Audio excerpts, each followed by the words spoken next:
Selamat datang di video kali ini. Pernah nggak kalian mikir kenapa ada industri yang isinya banyak banget pemain kecil, tapi ada juga industri yang dikuasai segelintir perusahaan besar?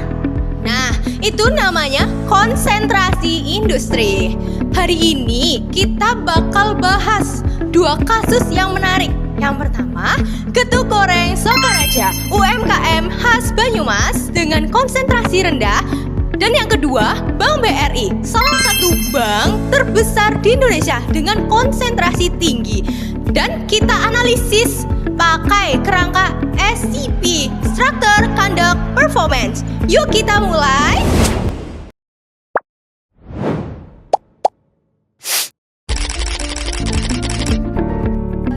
Yang pertama, dilihat dari struktur pasar. Getuk Goreng Sokaraja sejarahnya panjang, dimulai tahun 1918 dari Sanpirnat sampai sekarang berkembang jadi puluhan merek terkenal. UMKM di sektor makanan memang mendominasi menurut data Kementerian Koperasi dan UMKM sekitar 61,5%.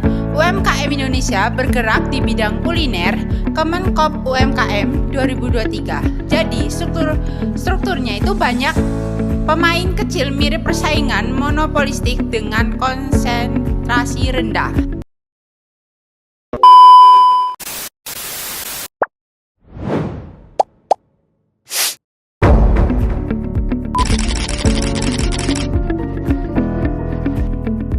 Selanjutnya, kalau BRI sangat berbeda.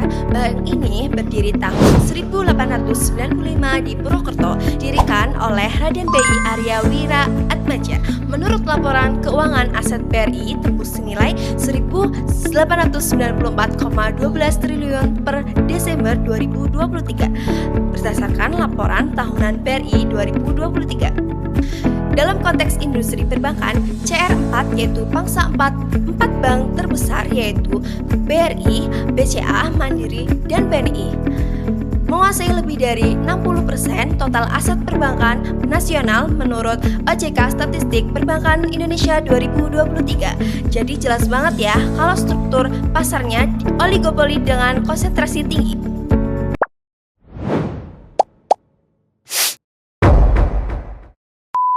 Sekarang yang kedua, dilihat ke conduct atau perilaku pasar. Perilaku UMKM Getuk Goreng lebih sederhana.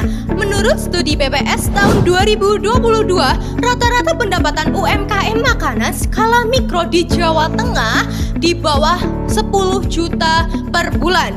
Jadi pedagang lebih fokus menjaga keberlangsungan usaha, bersaing lewat rasa dan kemasan, serta promosi dan sederhana kayak mulut ke mulut atau media sosial lokal.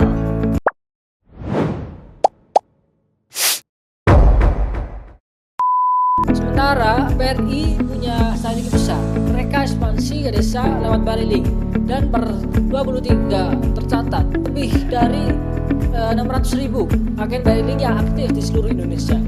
Menurut BRI Annual Report 2023, promosinya juga masif, mulai dari sponsor olahraga sampai kolaborasi dengan marketplace. Jadi beregonya jelas. Menurut oligopoli, strategi satu bank langsung diperhatikan pesaingnya.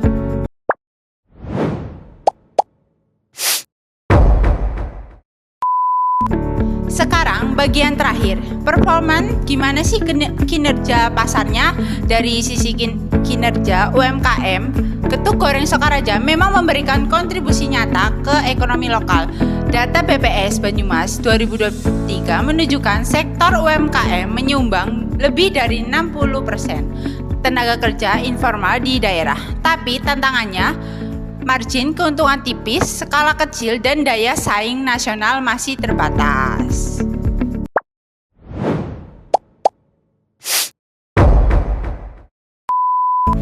Selanjutnya, kalau BRI sangat berbeda. Bank ini berdiri tahun 1895 di Purwokerto, didirikan oleh Raden BI Arya Wira Atmaja.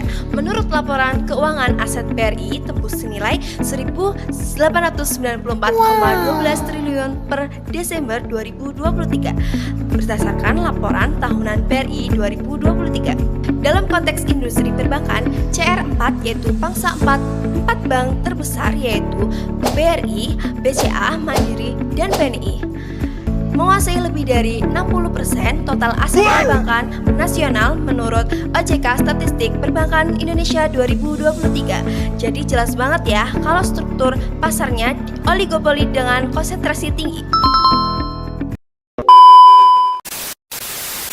Dari studi kasus ini kita bisa simpulkan bahwa Gedung Goreng Sokaraja termasuk konsentrasi rendah banyak pedagang sebagai roda ekonomi lokal. Sedangkan Bank BRI termasuk konsentrasi tinggi, efisiensi secara nasional, tapi didominasi segelintir bank besar.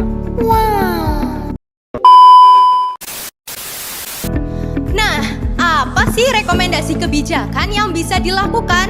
Yang pertama, untuk UMKM Getuk Goreng perlu akses pembiayaan murah dan pelatihan digital marketing supaya bisa naik kelas dan menembus pasar nasional.